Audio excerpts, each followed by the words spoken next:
Come in. Welcome. I'm E.G. Marshall. Welcome to another adventure into the incomprehensible. I like to think of myself as a thinking person, a reflective man, someone not given to fanciful imaginings. That's the way I like to think of myself. But is that the way I am? Because I must admit that my thinking has not solved many problems for me. My reflections have not carried me very far. So now and again I find it extremely salutary to indulge in fanciful imaginings, to take a short walk into the world of obscurantism. For, as you will hear one of our characters say, the mind makes so many mistakes. Our mystery drama, Sunset to Sunrise, was written especially for the Mystery Theater by Elspeth Eric and stars Marion Seldes. It is sponsored in part by the Kellogg Company, makers of Kellogg's Special K cereal, and by Anheuser-Busch Incorporated, brewers of Budweiser. I'll be back shortly with Act One. Oh, sure. You can talk about good-tasting diet drinks, but I know. I'm Goldilocks, and here at my taste-testing laboratory, I taste-test them all. And nobody's been drinking my diet drinks until I tested sugar-free Diet 7-Up. And then, kabloomy! Every bear wanted some. Diet 7-Up is fresh, natural, delicious. Sugar-free Diet 7-Up. This one's just right. AMCO Transmissions, Chuck speaking. How may we help you? Oh, boy, have I got problems. I got a really fantastic 58 Pontiac with a busted automatic transmission and a mother-in-law that's been visiting me for 10 days. well, we can help you with the Pontiac. No, don't kid a desperate man. Now, look, can you really fix up a car that old? Oh, sure. AMCO serviced over 3 million automatic transmissions, and over 400,000 of them were Pontiacs. We know Pontiac's cold. Pontiac, Ventura, and the Firebird, and the Bonneville, Catalina, and also Grand Prix. Terrific. Okay, now look, you send the tow truck and I'll help her pack. Oh, you mean? Yeah. The 58 Pontiac belongs to my mother-in-law. Aw, nobody knows her automatic transmission better than AMCO. Double A, MCO. There are over 500 AMCO centers coast to coast. Consult your yellow pages for the AMCO center near you. AAMCO, AMCO. It's over. I've done it. And the mutilated body lies silent and still at my feet. Let her release come soon. Let me try to explain how I came to do this awful thing. It will be necessary to go back, far back, even to the day I was born, or farther than that, to the hour when, awash in her warm blood, I felt myself pushed down that dark canal into the chilling light. Oh, yes, the woman who lies before me is my mother. But I shall content myself with reverting to the day of her funeral. A gray and dismal day. A long line of villagers passed by the open coffin. I waited with my father until the last of them should have finished viewing the corpse. Marie isn't here. She will be, Father. And Peter? Oh, I'm not so sure about Peter. His own mother? Not to be here? He's drowning his sorrow, I think. Oh, you were right about Marie. Here she comes. But how strange she looks. How quite distraught. I wouldn't know why. She never had any affection for her mother-in-law. Hello, Marie. We were worried. Oh, I'm not too late, am I? No, the funeral hasn't even started. I mean, they haven't closed the coffin. Not yet. Good. I suppose Peter's... Where does your brother go when he's needed somewhere? To a bar. I know. At least today, Marie, try to think kindly of your husband. You think kindly of him? He's your son. We can move up now. Marie, you go first. No. Let your father go first. Father? All right. How sad. How small he looks. Yes. Small. You go next, Marie.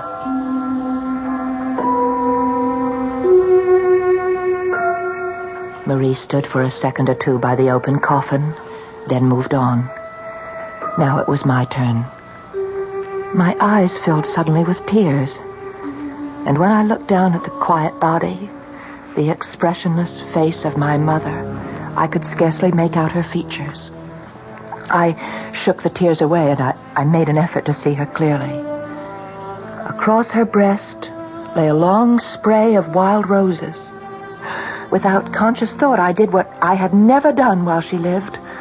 I leaned over and kissed her on the lips.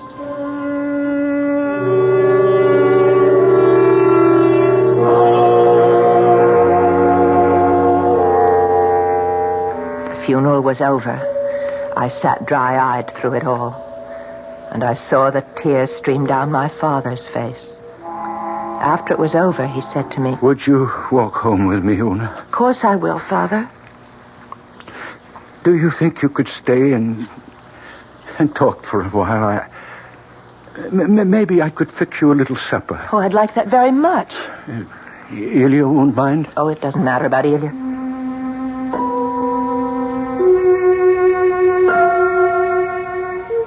I took his hand. He let me have it like a trusting child. And we started down the road. The familiar landscape had embraced me all my life. And now it brought back sights and sounds from long ago. And on this day, most particularly, the sight and sound of my mother as I had known her. I saw her handsome, flushed face. I heard her voice. How sharper than a serpent's tooth to have a thankless child. Oh, what have I done that was so wrong? Why am I being punished? To be given a daughter with no shame, no morals, no sense of decency. My father trudged on beside me without speaking. His tears had dried. He looked as he'd always looked. Very sweet, very simple. She had been the single love of his life. I had never heard him speak of any other woman. He'd fallen in love with her when she was 16 and waited 5 years to marry her. It was my mother who got me to marry him. But he wasn't really of my world. Nothing intellectual about him. What could you expect of a farmer? But marry him she did. And he never asked for anything else. The 2 children she bore him, first my brother Peter, and then me, well, we were simply 2 minor gifts she added to the supreme one of herself. And Peter always belonged more to her than to him. It's hell to be poor, Peter. Never let it happen to you. Oh, the stories I could tell you about what poverty can do to the ardent soul. It took Peter a while to get started, but once he got his foot on the ladder, he climbed steadily to the top. And along the way, he married the prettiest girl in town, the dark-eyed Marie. We're here, Una. What? You were dreaming. We're at the house. Oh, yeah, I must have been dreaming. Oh, it's a long time. Very long time since you've been in the old house. 2 years. You're happy living with Ilya? I don't ask to be happy. But you're pleased with the arrangement? It pleases us both. Go on in. It looks the same. Well, nothing's changed. Can I get you something? A hot drink? No. You sit down and I'll get you something. Oh, take off your coat. Let me help you. Yes, thank you. What's this? What's inside your coat? What? Oh, that I forgot. Well, it's sewn in. Did you do that?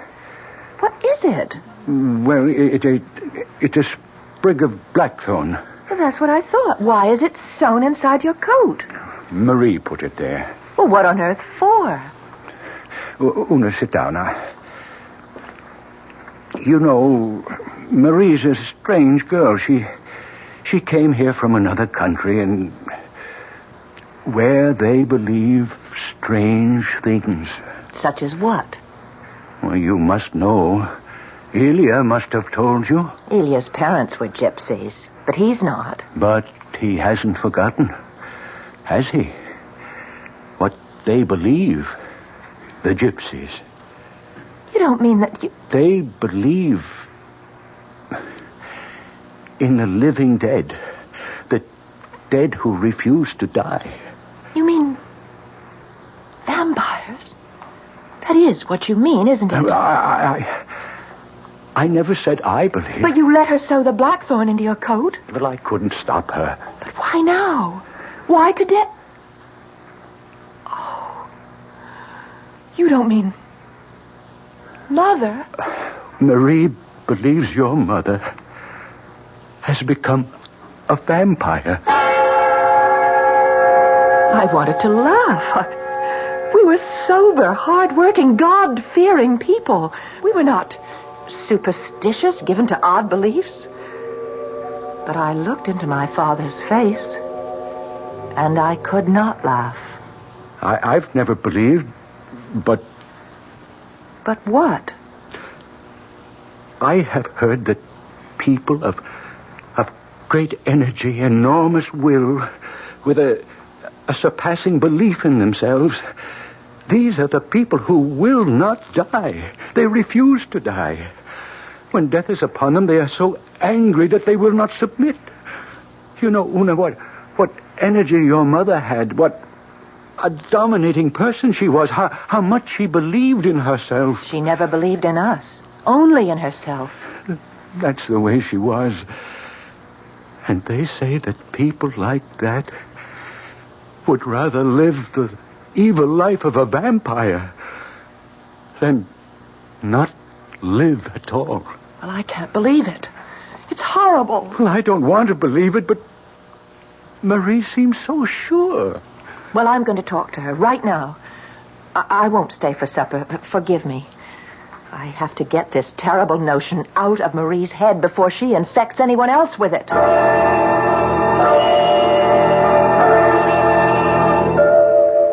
I walked to the village, to the affluent section of the village where Marie and Peter lived.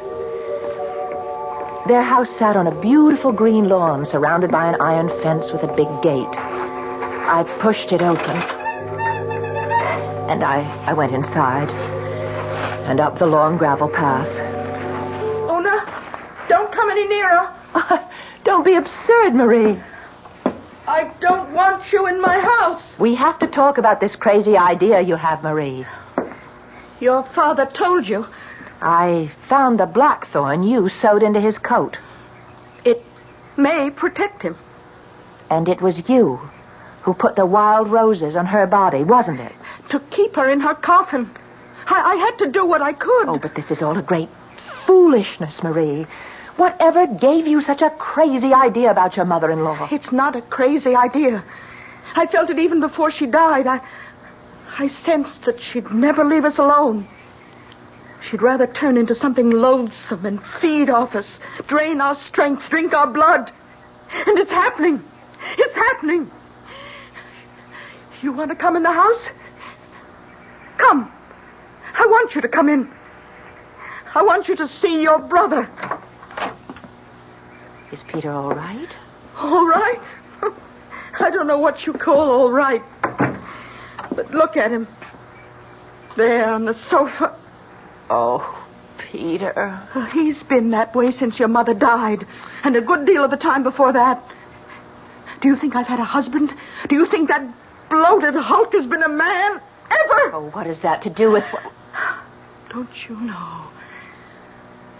Don't you know that vampires have such power over young married people? Don't you know that? No. Well, ask Ilya. He knows. Ilya's not a gypsy, not anymore. Ask his mother. Ask his father. Ask old Wanda Beresti. Oh, it's all fable and myth. It's not real. Do you know that I may never have a child? Or you? Do you know that? No. If she decides, we'll be barren forever. That's the kind of power they have. Oh, you'll never make me believe it. You have got to believe. You of all people. Why me? Because you are a damn fire. What's that? What is a damn fire? One born of a vampire. Only a damn fire can see a vampire. But I can't see my mother. I'm not a damn fire. Go home. Go home, Una. One of these nights, between sunset and sunrise, you will see her.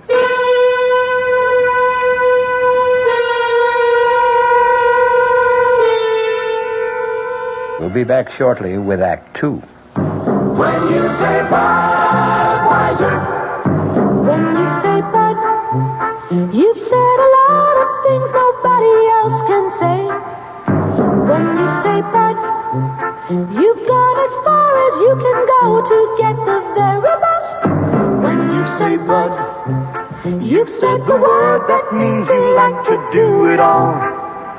When you say Bud, it means you want the beer that's got a taste that's number one. when you say Bud, you tell the world you know what makes it all the way. When you say Bud, you say you care enough to only want the king of beers. There is no other one, there's only something less, because the king of beers is leading all the rest. When you say Budweiser, You've said it all. Anheuser-Busch, St. Louis.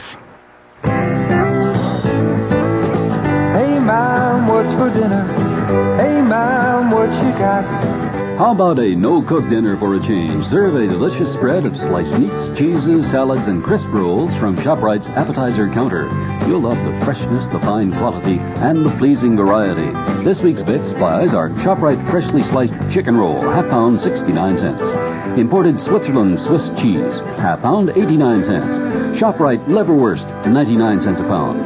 Fresh macaroni salad, 39 cents a pound. So relax. Pick up a ready-to-eat dinner at the ShopRite appetizer counter. She loves the family. She wants the best. She does all that she can do. She lets ShopRite do the rest. Hey, Ma, what's for dinner? ShopRite has the answer. This is WOR New York, an RKO General Station, your station for Mystery Theater. But they're all superstition, Una. Handed down from generation to generation. You don't believe them. I used to when I was very young. You see, the stories were always about very, very powerful people. I think they couldn't get used to the idea that very powerful people could actually die. My mother was a very powerful woman. Ah, but she died, like everybody else, sooner or later. You never really knew my mother. I wasn't welcome in her house. I think I only came here to live with you to spite her. All my life she told me how immoral I was, how wicked, how filled with wild desires. And you were? Yes. And you knew where to take those wild desires, didn't you? Yes. And what man to give them to? Yes. Well, lucky me. It was to show her, to say yes to her. Yes, I am like that. Yes, I'm what you say. Yes, I'm loose and immoral and wicked and all those things. And yes, you're right not to love me because I'm not lovable. I'm hateful and vile. No, yes. No, you are not hateful. Oh, you don't know. I know enough. Lie still now. Let me hold you. Yes. Hold me.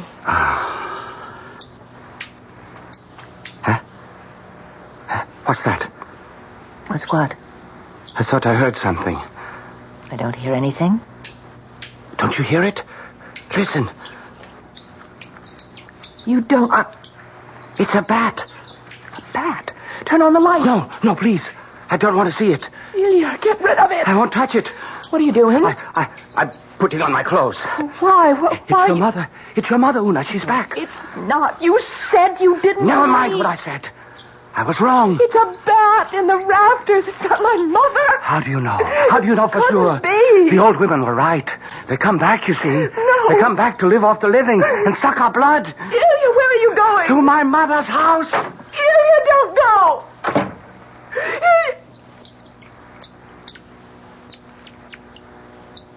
Mother?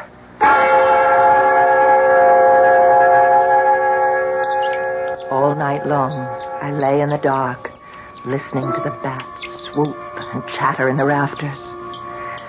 Sunset to sunrise, I lay awake and listened.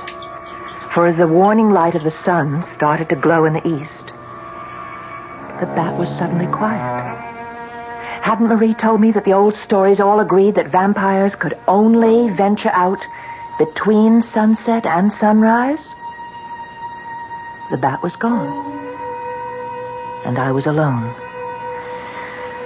Then came a pounding at the door. I got out of bed and I went to answer it. Had Ilya come back? Had he thought better of his foolish fears and come back?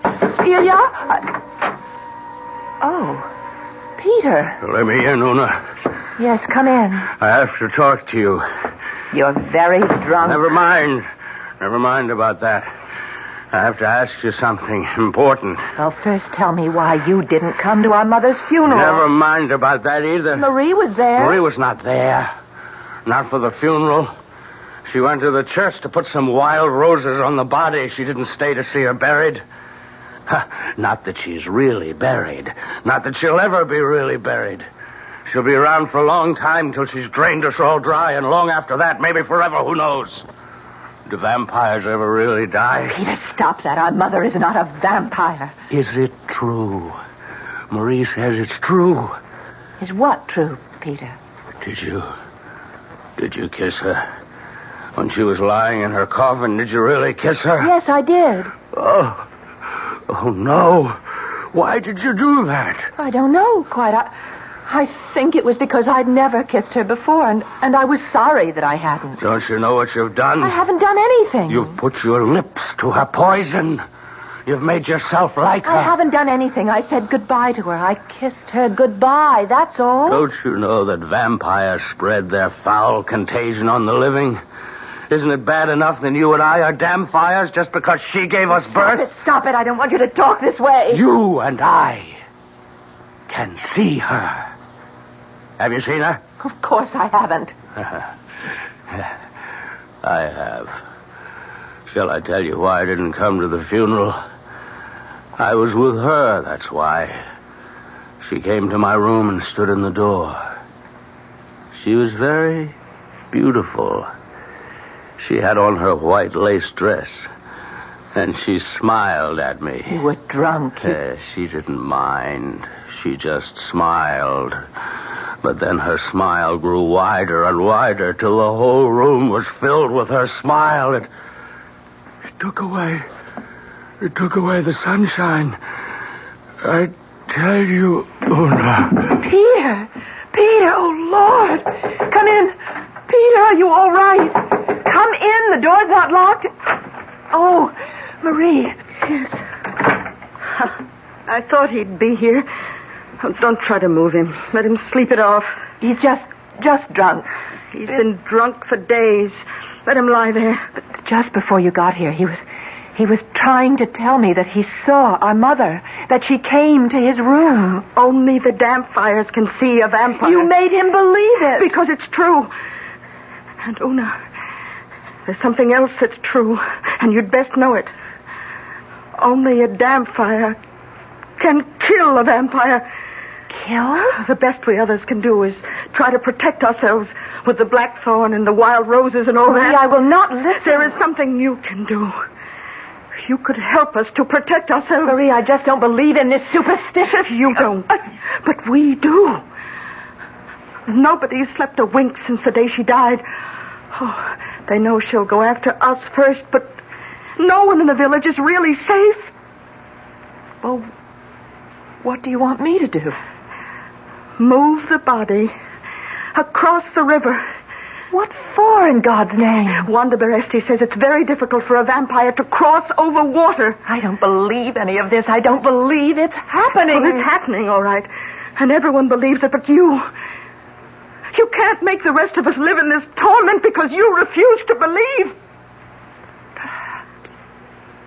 You could be right. You will move the body across the river? Oh, I'll have to talk to Father. Oh, talk to him.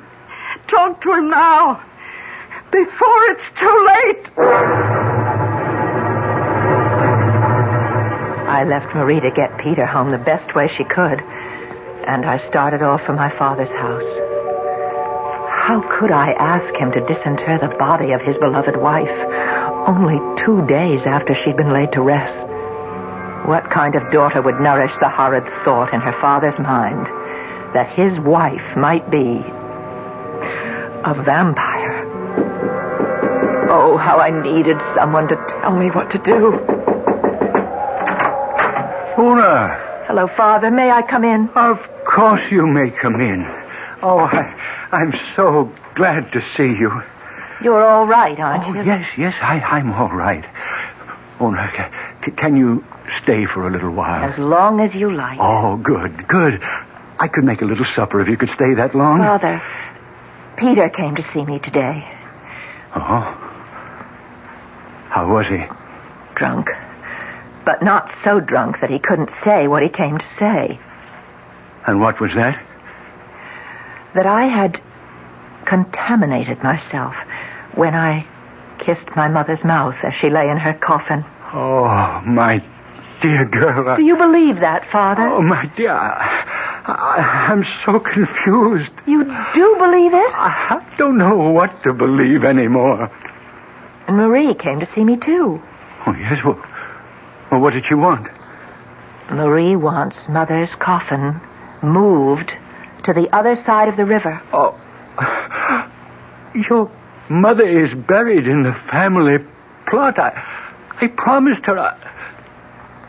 Why does she want the body moved? Marie says that to cross water is very hard for vampires.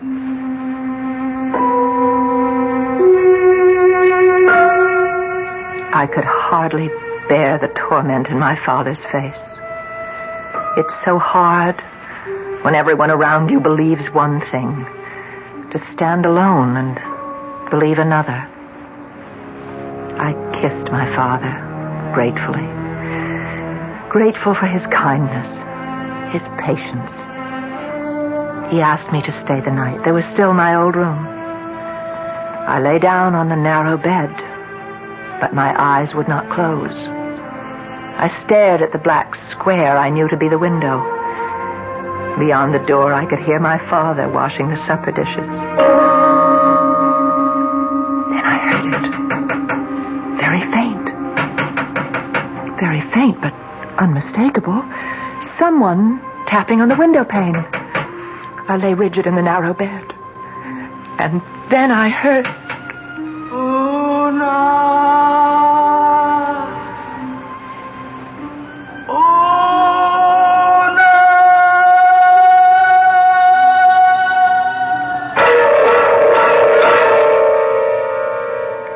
Is that how a vampire sounds? I don't know, or I'd tell you. Half a century ago, a vampire was actually tried in a London court. A gentleman it was, by the name of George Haig. Unhappily, we have no record of the gentleman's voice, and it all happened so long ago, I've no idea whether or not he was ever convicted. I'll be back shortly with Act 3. Great taste in the morning. Kellogg's has that wholesome taste to get you up and grinning. This is Jerry Coffer for Kellogg's Special K. You know, for years we've been talking about the Special K breakfast, a great way to start the day if you have a weight problem. You may have seen or heard our latest commercials, which symbolize the problem of being a few pounds overweight by using this ball and chain. That's the sound effect. But so many people have come to know the Special K breakfast that can help solve weight problems, they sometimes forget that Special K is America's favorite high-protein cereal. It has 8 essential vitamins and iron, and so delicious that lots of folks, kids as well as adults, eat Special K just for the sheer good taste of it. So we don't want you to think that you have to wear a ball and chain to eat Special K. All you need is an appreciation for the finer things of life, a 1-ounce bowl of Special K, 4 ounces of skim milk, tomato juice, coffee, and maybe a little sugar. The Special K breakfast can help you lose weight all by itself, but it really is a good start. Here's news from Queen Elizabeth II. Now you can sail to Europe on Queen Elizabeth II and fly home free. I'll repeat that. Sail to Europe on Queen Elizabeth II and fly back to New York free. She reaches Europe in 5 luxurious days. You have ample time for touring because you fly back. Meals and entertainment on board are included. A whole new crowd of people are discovering Queen Elizabeth II because she's affordable. And she's 4 swimming pools, 3 nightclubs, a discotheque, a gymnasium, a sauna, a casino, and 3 of the finest restaurants in the world. Sail first class grades A to H and fly home free. Sail tourist grades L to Q and S to U and fly home half fare. Flights are British Airways economy. You can stay in Europe up to 16 days. Call your travel agent or Cunard at 212-983-2510. Sail to Europe on Queen Elizabeth II and fly home free. Great ships of British registry since 1840.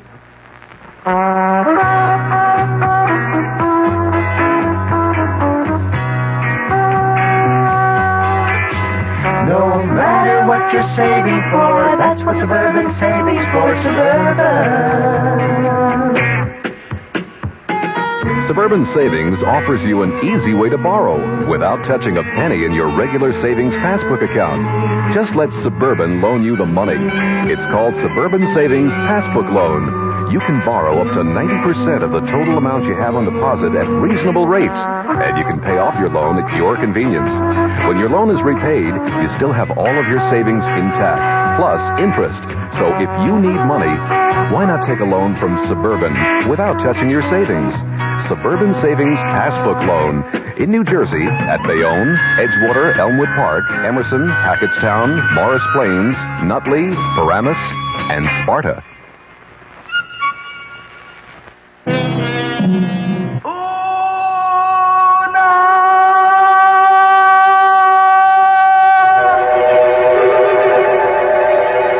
I jumped from the bed and ran to the window.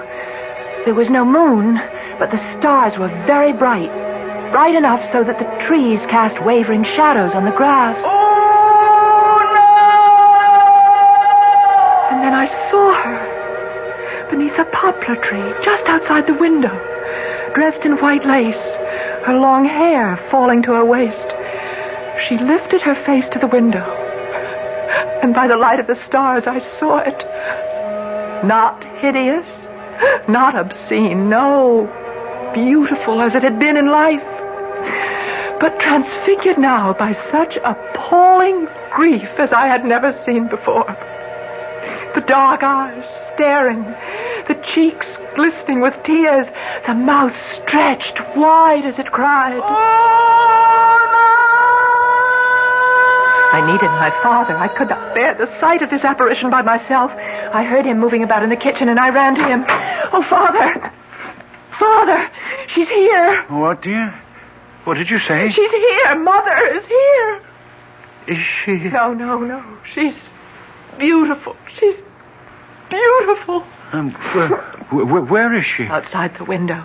I heard her calling me, and I went to the window, and I saw her standing under the tree, and... Oh, Father... She looks so sad. Oh, my dear little girl, you've had a dream. It's not a dream. She's there. So soon after the funeral, it's natural for you to dream. You'll come with me. I'll show you. You're overwrought, dear child. Come with me, you'll see. If there were a moon, you'd see quite clearly, but even by the starlight, you can see. Look there. Where? I don't see her. Beneath the big poplar tree, right there. I don't see anything. In her white dress. Look at her. I can't see anything. Nothing but the grass and a few shadows, that's all. That's all? Oh, my dear child, you had a dream. No dream. I saw her. But you can't see her. She must be a vampire, and I am a damn fire. What are you saying? Only the offspring of a vampire can see the vampire. Peter said he saw her. I know I saw her. We are her offspring, Peter. And I are vampires. Oh, no, please, you don't know what you're saying. Oh, I know very well. Only a vampire can see a vampire. And only a vampire can kill a vampire. Well, then, What are you doing, Ona? I'm going to open this window. No, don't. And invite her in. Mother, come in. Come in. Your daughter is waiting to receive you. My father rushed from the room. I can't stay. I can't watch. I can't. I stood by the window, waving to the white figure beneath the poplar tree.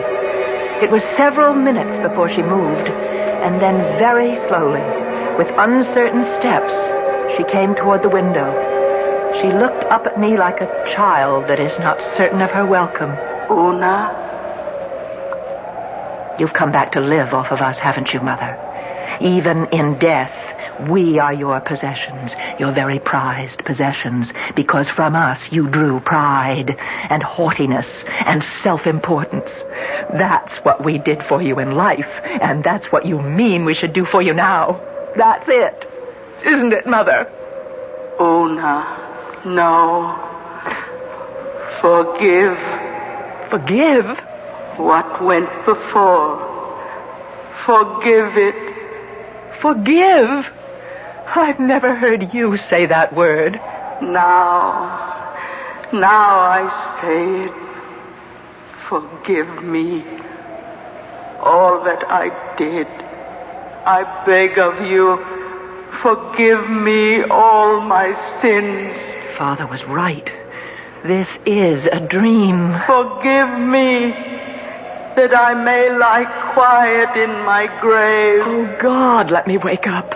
God, deliver me from this dream. You don't hear me. Oh, Una, why don't you hear me? Perhaps I fainted. I don't know.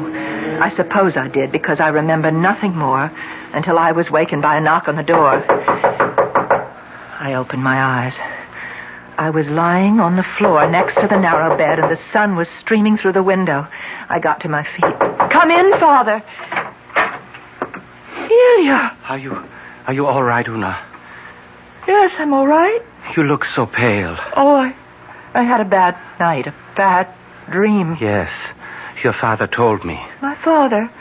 He went to fetch you. That's why you're here? I would have come back to you anyway. I only went to see my mother to ask her what she knows about vampires. All the old women were there. Wanda, Baresti, and all the others. Oh, they must have filled you full of stories. Una, when a whole town believes that a vampire is loose, they become terrified. A vampire, Una, is soulless, mindless energy on the march, knowing neither good nor evil, only its own desires. And the vampire must be killed, Una. Do you know why? Lest we become like the vampire. We can become like that, Una, unless a stake is driven through the vampire's heart. And who is to do that? You know. Only a damn fire can kill a vampire. A stake must be driven through the throat of the corpse. If blood spurts from the throat, it is proof that a vampire lived in that body. Can I do such a thing to my own mother's corpse? It must be done before the sun sets, or she'll walk abroad tonight. Ilya, do you know that I thought she was here last night, in this very room? And she kept saying, forgive, forgive. And then, of course, I knew it was a dream, because my mother would never say such a thing as forgive. She was asking you to forgive her? Imagine a proud woman like my mother to say a thing like that. You heard her say, Forgive me? In my dream, yes. I suppose it's because I hated her so much in life. I liked the idea that she was sorry for all the grief she'd caused us. Una, listen. While I was at my mother's house, she told me that there had been cases now and then where a dead person returned night after night and terrified everyone because it was taken for granted that the dead one had become a vampire. But it wasn't always true. There were times when the dead one was what they call a returner. A returner? What is that? One who comes back, so my mother says, to ask forgiveness. Are you telling me that my mother did come back last night, asking to be forgiven? That it was no dream? It's possible, isn't it? And if it is true, if she is a returner? You must get a writ of absolution from the bishop and place it on her body. How can I tell? How can I know that she is a returner and not a vampire? You'll have to go through with it before sundown. Oh, no. No.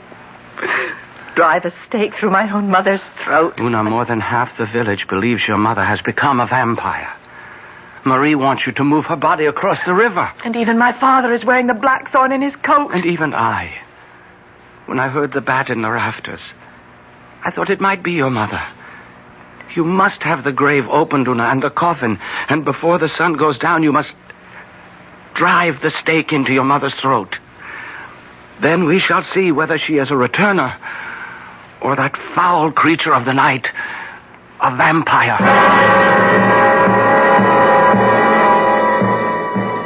Elia himself uncovered it open. I told my father what I meant to do before the sun went. If you must, my daughter. If you think you must. If she is really a vampire, Father, only I can do it. And I went to Peter and Marie. You wouldn't ask me to do it, Una? No, I wouldn't ask you, Peter. You're very brave, Una. I'd have been content if you'd only moved her body across the river. There's so much talk in the village. So much fear, so much horror. We must settle this thing once and for all.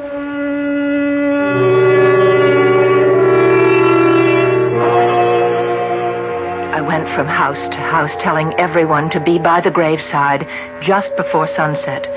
They looked at me with pity, some of them, others with revulsion. But all promised to be there, and so it happened. I wish to thank you all for coming here. You all know of the belief that is spread through our village. Many of you share in it. My own family leans toward it. The belief that the body of the woman who lies here is not a corpse, but the shell that houses a vile and loathsome being, a vampire. That this vampire threatens the lives of all of us, and the sanity, the spirit, and the soul of any who escape with their lives. Listen, I have here a stake. The sun is setting.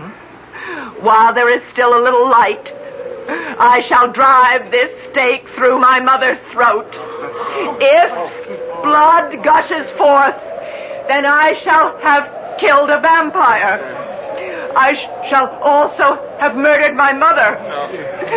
If no blood comes from the body, we will know that she is no more than a returner who is asking forgiveness for the wrong she did in life.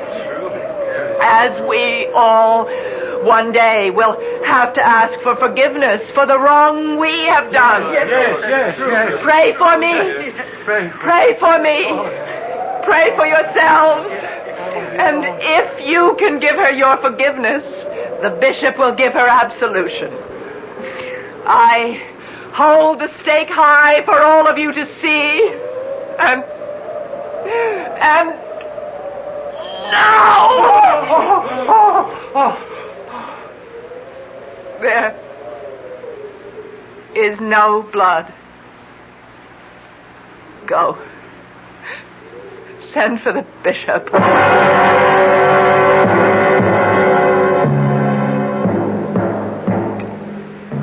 is over. I've done it. And the mutilated body of my mother lies at my feet. Oh, let her release come soon.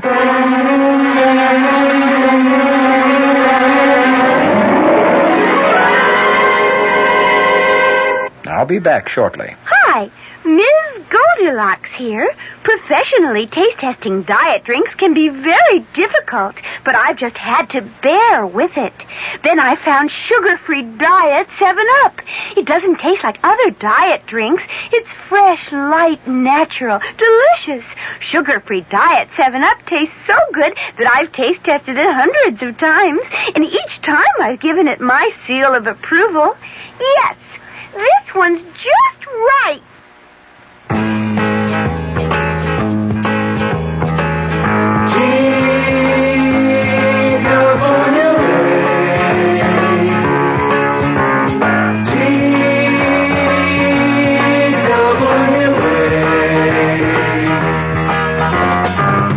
If you thought you couldn't afford to fly to California this summer, TWA has some good news for you. You can. Thanks to TWA's demand schedule service, you can fly to California for only $125. Just make your reservations 90 days before you want to go and put down a $20 deposit for each way. For all the details, call your travel agent. TWA's demand schedule service. Now you can afford to fly to California.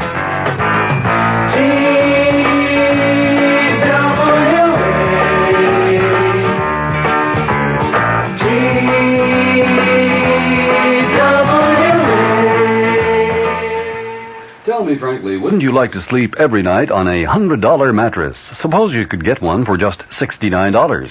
Why envy friends who sleep in luxury when Huffman Coos has just what you want at such a tremendous reduction? This fair-traded Stearns & Foster famous label bedding has never been on sale before. Now Huffman Coos has it exclusively at this special down-to-earth price. Why such a big reduction? Because of soaring costs. This $100 Stearns & Foster beauty has been discontinued. Huffman Coos bought the entire inventory to bring you this $69 twin-size price. Full-size mattresses or box springs, originally $120, are now just $89 each. Queen-size sets complete, $219. King-size sets complete, just $319. So go to Huffman Coos at once. No more when these are gone. Tell them we sent you. You'll be glad we did.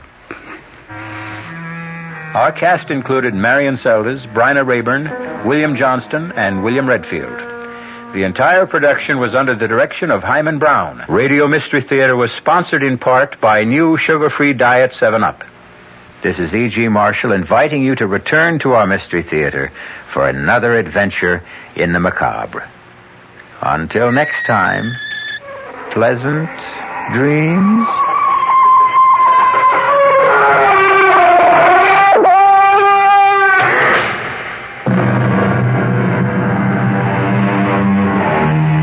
The preceding Mystery Theater program was furnished by the CBS Radio Network. The House Judiciary Committee purports to be narrowing the scope of its impeachment inquiry. I'm Fulton Lewis in the Mutual Broadcasting System studios in Washington, D.C. My commentary after this. What has Sheridan done for you lately? What has Sheridan done for you now? Next time you travel to Canada for business or pleasure, you'll find 20 sparkling Sheraton hotels and motor inns, coast to coast, from Quebec to British Columbia. What has Sheridan done for you lately? In Toronto, the new Four Seasons Sheraton has a 5-story waterfall right in the lobby. In Vancouver, there are 2 new Sheratons. And for a reservation at any Sheraton, call 800-325-3535 or have your travel agent call. That's 800-325-3535. That's what Sheridan's done for you lately. That's what Sheridan's done for you now. Sheraton Hotels and Motor Inns worldwide. The House Impeachment Inquiry staff reported today that it is concentrating its investigation on the major Watergate allegations and President Nixon's tax problems. The staff reported to the House Judiciary Committee that it is halting its inquiries into 15 of the 56 original allegations against the president. In each of the 15 cases, the staff said, either there is no substantial evidence known to the staff that supports an allegation of wrongdoing, or the evidence is insufficient to justify devoting the resources required to complete a thorough investigation. New Jersey Democrat Representative Peter Rodino, the chairman of the committee, emphasized that the final decision on dropping any allegation will be up to the committee members themselves. During today's 2.5-hour meeting, the committee also voted 34-4 to give the White House 5 additional days to respond to a subpoena for tapes of 42 presidential conversations. The White House response was put off until 10 a.m. next Tuesday. Most of the items set aside by the staff include allegations that presidential friends and big campaign contributors receive special favored treatment from government agencies.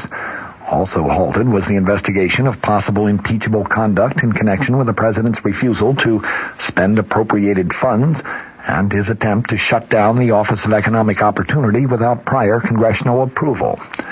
The report said the staff is continuing its probe of allegations stemming from a $100,000 campaign contribution from billionaire Howard Hughes, a $200,000 cash contribution from financier Robert Vesco, contributions from the dairy industry, and a pledge from ITT to help underwrite the 1972 Republican Convention.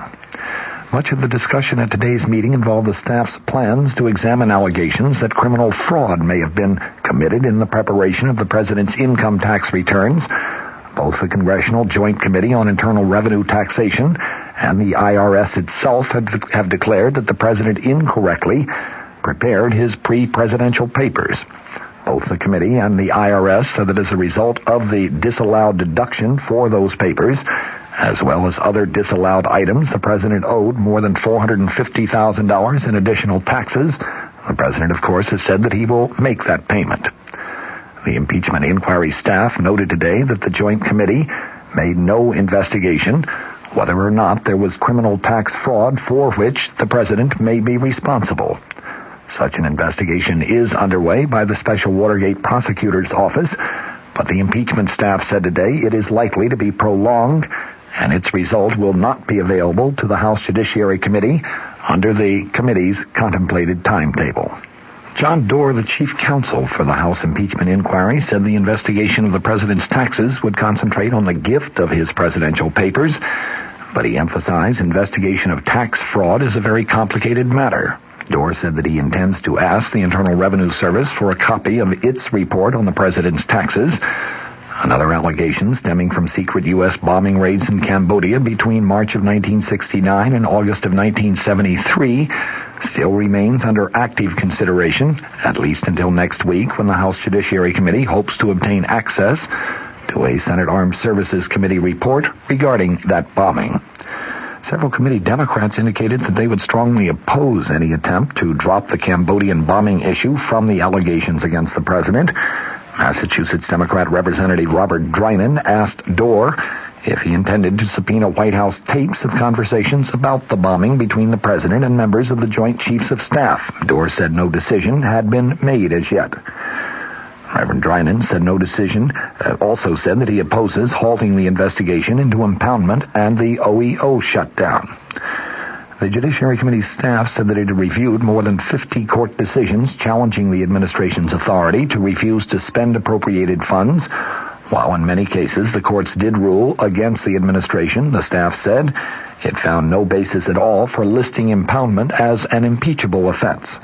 It made a similar determination in the case of the Office of Economic Opportunity, in which a federal judge in Washington also ruled that the administration had acted illegally. Here are some of the issues that are still under active investigation. Domestic surveillance activities alleged to have been conducted by or at the direction of the White House, political intelligence and espionage activities during the 1972 presidential campaign, of course the Watergate break-in and the subsequent cover-up, allegations that contributions to the president's re-election campaign were given in exchange for special ambassadorships, allegations that the White House attempted to use the Federal Communications Commission to control and retaliate against news media criticism, allegations that the White House attempted to use the Internal Revenue Service to harass political enemies. Among those on which investigation has been halted were allegations of White House involvement in illegal campaign contributions received from corporate funds and allegations concerning illegal campaign contributions from foreign nationals and from labor unions. Also, allegations that the White House caused friends of the president to be given favored treatment by the controller of the currency who was involved in the regulation of national banks. In addition, an allegation that the Antitrust Division of the Justice Department dropped an investigation of a corporation that is owned by a friend of the president. And finally, allegations of attempts to obtain campaign contributions in return for promises of assistance with the Federal Housing Administration. Most of the items the committee staff is concentrating on also have been under investigation for many months by the Special Prosecutor's Office. Several former administration and presidential campaign officials are, of course, under indictment in connection with the Watergate cover-up and the break-in at the office of Daniel Ellsberg's psychiatrist. Now it seems the lines are drawn and the next move is going to be up to the White House. President Nixon now has until next Tuesday morning to respond to the Judiciary Committee's subpoena of a wide range of until now secret White House tapes and documents. One of the arguments used by the president's attorney, James St. Clair, in balking at the House panel's request earlier has been that the House Judiciary Committee's inquiry has been too broad, too undefined, and there is no reason, no legal ground, and indeed it would set a dangerous precedent if that committee were allowed to go fishing through executive branch files. With that argument, I think there can be little dispute. Under traditional concepts of American justice, particularly as defined and refined by the Fifth Amendment to our Constitution, no branch of government is empowered to simply walk in and search willy-nilly through records as a means of determining whether something is or is not wrong. The purpose of the search, be it a physical search or a search by subpoena, must be fairly clearly defined first, and there must be a reasonable belief that there has been a specific violation of a specific law. Until today, it was not known just what the House Judiciary Committee was going after, what violation of law, what high crime or misdemeanor it was considering in the case of Richard Nixon.